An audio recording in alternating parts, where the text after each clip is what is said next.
And it's Wheelchair Wednesday. Today we have a special guest coming to us all the way from the great state of Oregon. But before we get to him, let's roll the intro. Welcome to Wheelchair Wednesday.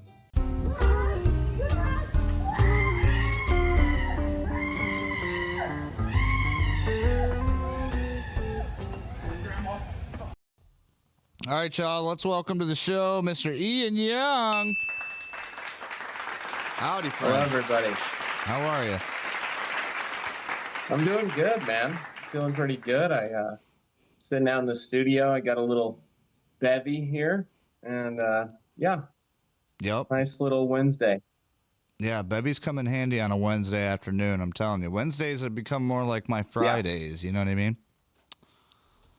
Right. I feel like every day's become Friday in that department, and I mean, it's probably closer to 5 o'clock where you're at, so that works for me. It's 4:20, actually, just as you said that. That's hilarious. Oh. Speaking of 4:20, well, I'm going to go ahead and grab this while we ask you your first question. Now, folks, before we get into this, I know I usually introduce myself. My name is Wheelchair Rick. I'm a T3, T4 paraplegic, and we're going to get to know all about Ian today, and I'm going to ask him a number of questions. Just answer them how you would any other questions, I guess. And found out maybe that I was bipolar the hard way. Oh, jeez. Found out maybe that I was bipolar the hard way. Oh, jeez. I had doing all the things that I want to do, and then a truck going pretty fast, and I went off the road. I hit a tree and broke. Wasn't just a normal car accident. Rick, I might have lost you a little bit here. Rick, I might have lost you a little bit here. It could be just. Hold on. But, can you hear me? I'm sure. No. Hold on. But, can you hear me? I'm sure. No. Yeah, I can hear you now. It may be just a Wi-Fi connection thing. So there we go again. Yep, it's the camera. My camera is acting crazy again. Hold on. Here we go. Coming back. Can you hear me now? Married.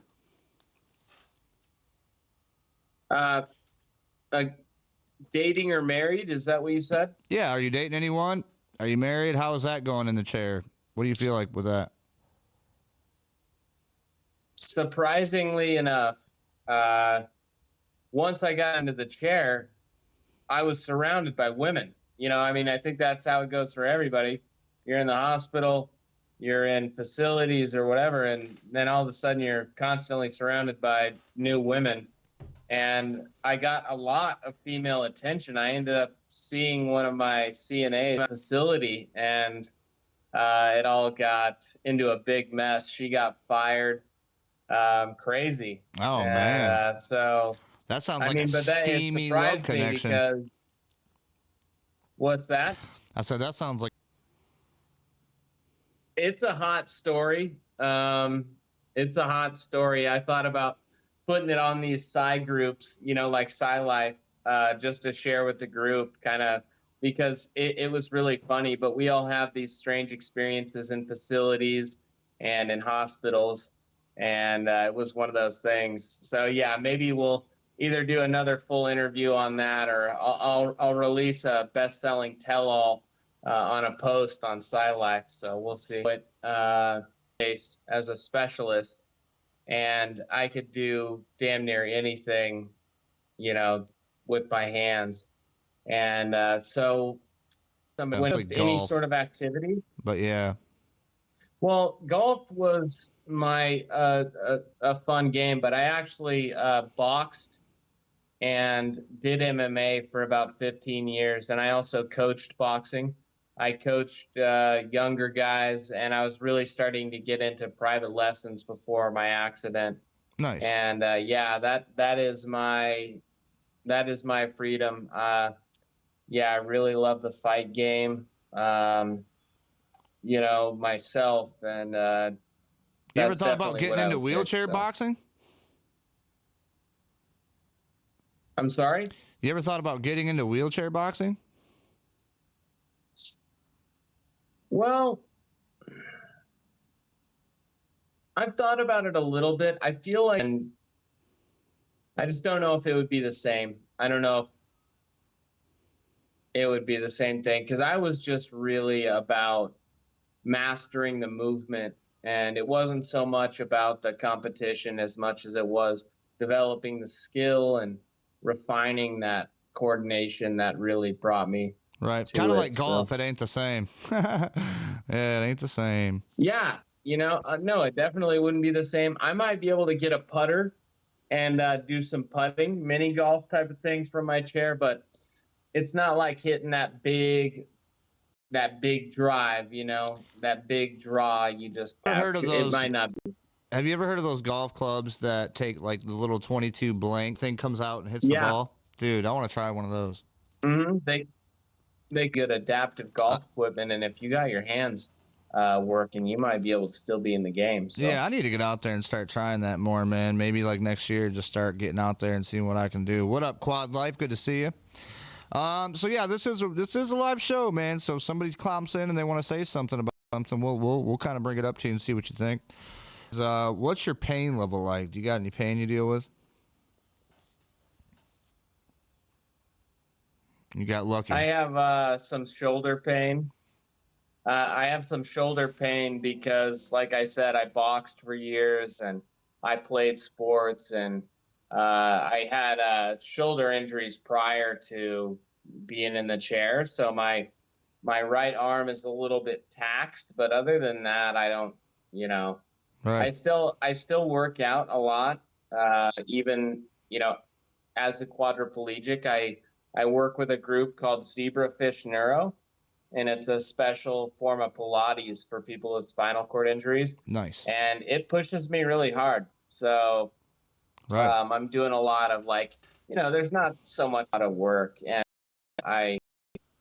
so yeah, pain wise. Envy there. Let me ask you this: what helped you the most after your injury? What was like the biggest help for you? Well, I'm sorry. So like, what was Repeat yourself there. what was the biggest help for you after your injury? So after you got injured, what helped you the most kind of deal with it? Well, just for the record, I'm about 10 months in, so I'm pretty early on it. Oh, okay. What's helped me the most physically, and probably somewhat mentally, the exercise that I do helps. The tone management, just my body feeling comfortable in the chair. But what has helped me emotionally the most is definitely my friends, and then also the care that I'm provided is great, and I can tell that the people involved really want me to be in the best condition that I can be, and my friends are just there. I mean, Right. that's all there is to it. When things get the toughest for me in my mind, I think about my friends, I think about my brother, and it gets me through.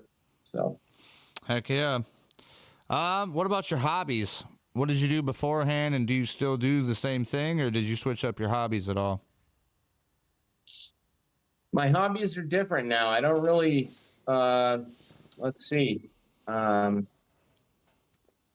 like art. I still haven't figured out how I want to produce art, but I get with the Sci Life, people share a lot about what they do, and I've seen some people do woodworking, and I want to maybe get into that. Just some way that I can produce art would be great. Right. Yeah. Yeah, I've talked to a couple different people that are artists that do like paintings and drawings and stuff like that. And I've seen some quadriplegics that can like, do art or draw or do what, you know what I mean? Whatever you want to call it, paint, draw, better than like most people I've seen with, full function of their hands. So it's kind of cool how like you get this extra, it's almost like an extra patience that you get, you know what I mean? When you get into something, because you have to go slow, you know what I mean? Taking your time with it. Mm-hmm.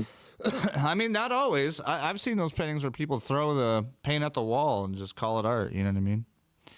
Some people like that Well, stuff. yeah, I mean, some people get away with, painting a banana on a white canvas and then they sell it for 35 G's. And you're like, well, You're like, I don't know oh if I man, can paint a better fucking banana, but I'll give it a shot. I mean, right? at Yep. least I get, that participation trophy. You tried, you did something, it's a Right. yellow blob, but no, I mean, it is, like you said, with you get this extra patience. You just have so much more time to do these things, because you're dealing with your medical, it's a huge change. Right. And you're just getting used to things, but you have all this empty space, um, so that, you can master a craft. I think that's what it'll be about. Just like the golf swing, just like boxing, it'll just be mastering the craft, and also, like you produce digital content. That's what I was gonna say. Yeah, I was gonna say. But what about that? What do you plan on getting into? Like once you start getting all your stuff around, what are you trying to do? I want to do a podcast as well. I like speaking with people. It's fun, Mm-hmm. and you don't know what you're gonna cook. It's just about who you bring on and can they cook, right? Aha, right. And Yep. so Yep. Yep. it's like you might be able to make some funny shit, or something worthwhile, and also serious stuff too. I don't know what my topic would be, but there's a teacher that I have, and he's very progressive, um, and so I have political discussions with him, and it'll last on the phone for an hour, and it's never harsh, or we're not yelling at each other, but we're really trying to figure out, why do you Right. fucking think this way? And he thinks that of me too. Yeah. So, but To have so I to mean, have that like might a be, civilized discussion with a buddy or a person that's like different thoughts or whatever. It's if you have the receipts and you know what's going on, it's easy to say, okay, here, listen, here's where this happened. I'll show you here if you'd like to, but nobody cares. It's like a lot of times they're just like, whatever, I don't believe you. You know what I mean? And it's just like, okay, but it's yeah. it's fun. It's like sport almost. You know what I mean? It is kind of sport, because you can formulate your discussion and try and make it irrefutable, obviously. Yep. I love the big words. Keep them And coming. that is a special word when you get in the game. Irrefutable. You Yep. can't deny this. It's true. Yep. But just a little background on that teacher, and what makes it kind of funny is I was in a whole bunch of trouble in my. Oh, I lost you on the screen. I'll just wait and make sure we're still on this. Oh, There can we you go. hear me? Yeah, it's my stupid camera. No, that fucking camera is temperamental. Bro, I'm telling That you. sucker. Let's see here. What is going on today? Oh my And goodness. dude, I mean, I'm telling you, it could be my spotty Wi-Fi. We'll see. But Well, no, I don't know. I blame my stuff. I think can you hear me? Am I good now? yeah, I can hear you. I can see you. Okay, no, I seriously think that my devices have been infested by demons, and I have to like have a priest come every Wednesday, and like do some kind of cleansing. Because, dude, I'm telling you, we talk about a lot of stuff that, it's helping people. I think it helps people. I would like to get truth out there and talk to people about what's going on. The Wheelchair Wednesdays I love doing because I was that guy in a hospital bed looking through YouTube trying to find somebody that I could relate to. You know what I mean? That had my thing, and that's one of the reasons I do this. But no, it's really weird. It is really weird how like we'll be getting going and we'll be talking about certain things, and then boom, it'll just shut off. But then, like, I'll do something completely different, and a jam session, it'll last for 4 hours, and nothing will go wrong. So weird. Yeah. Well, I tell you what, dude, we'll send Elon Musk a little email, and we'll get him on it. It seems like whatever country reaches out to him, he goes, okay, internet, here, you can have it. So we'll just tell him that us disabled folk are not getting our connection very well, and you need to fix this infrastructure problem. So we would like Starlink available to all disabled people for Medicaid prices. For free, baby. For free, yeah, dog. like, yeah. I mean, if everybody's got, Obamacare, Medicaid, whatever, just have that pay for it or whatever. You know what I mean? Like, you ain't got to worry about it. All right, moving along here. What about travel? You like traveling at all? You done any traveling? Yeah, I've covered most of the Western United States. I mean, right all the way to the Rocky Mountains. I've been everywhere. I've been over the East Coast once and never been out of the States. But yeah, I like to travel. And I think now if I can find, at least the caregiving support that'll travel with me and having that extra time, yeah, I'd like to check things out. Heck yeah. Last but not least, what would be the biggest piece of advice you would offer a newly injured person? So if somebody had you, I know you're kind of newly injured too, but what would you say to the person that just got injured that's in the hospital looking up right now and's got the same injury as you? What would you say?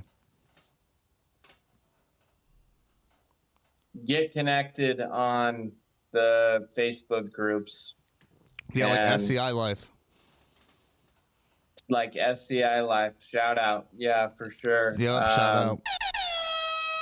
Get connected, and through that, you'll have a lasting sort of backbone to your needs.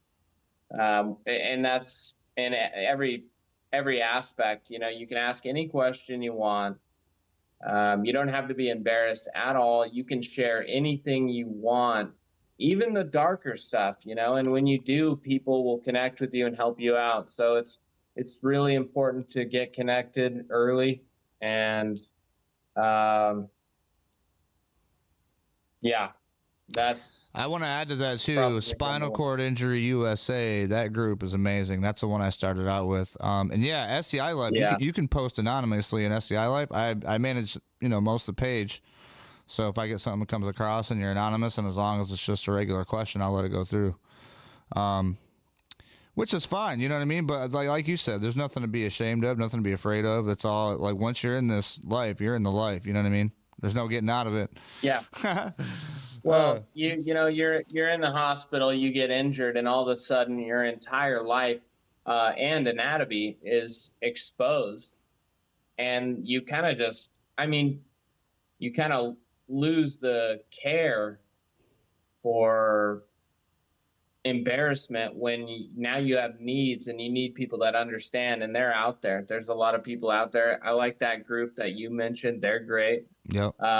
When you get a little further into it, there's groups for hobbies and outdoors where people will teach you how to fish or show you things that you're going to need to, so like I didn't know what I could do, but then I started to see people share things that they're doing, and I'm like, oh, fuck. So then I tried it and I can do it, Yeah. So yep.